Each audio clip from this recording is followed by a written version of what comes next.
অ্যাভিভা স্টেডিয়ামে তখন বিপরীত দুই পরিস্থিতি। একদিকে আদেমোলা লুকম্যানকে শূন্যে তুলছেন আতালান্তা ফুটবলাররা, অন্যদিকে এবারের মৌসুমে প্রথমবারের মতো মাটিতে পড়লেন শাভি আলোনসো।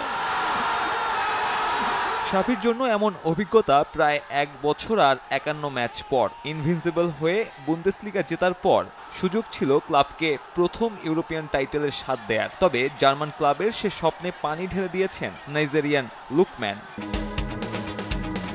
ইতিহাসের প্রথম ফুটবলার হিসেবে ইউরোপা লিগ ফাইনালের মঞ্চে হ্যাট্রিক করেছেন এই উইঙ্গার। তাতে লেভারকুসেনকে অপেক্ষায় রেখে আতালান্তা ঘরে তুলল প্রথম ইউরোপিয়ান শিরোপা। আর সব মিলিয়ে হিসেব টানলে দীর্ঘ 61 বছর পর কোনো সিলভারওয়ার উঠল ইতালিয়ান ক্লাবটির ক্যাবিনেটে। অথচ ডাবলিনের ফাইনালের আগে নিশ্চিতভাবেই ফেভারিট ছিল লেভারকুসেন। আলোচনা হচ্ছিল দলটার ট্রেবল জয়ের সম্ভাবনা নিয়েও। তবে এদিন সব আলো নিজের করে নেন লুকম্যান। নগদে 500 টাকা বা তার বেশি পেমেন্টে পেতে পারেন ঢাকায় জমিসহ 20 কোটি টাকার পুরস্কার। সেই প্রথমার্ধেই দ্বিতীয় গোল। ডিবক্সের বাইরে থেকে নেয়া দূরপাল্লার শটে লিড দ্বিগুণ করেন লুকম্যান। অবশ্য এমন জোড়া গোলে পিছিয়ে পড়ে লেভারকুসেনের প্রত্যাবর্তনের গল্প রয়েছে বহু।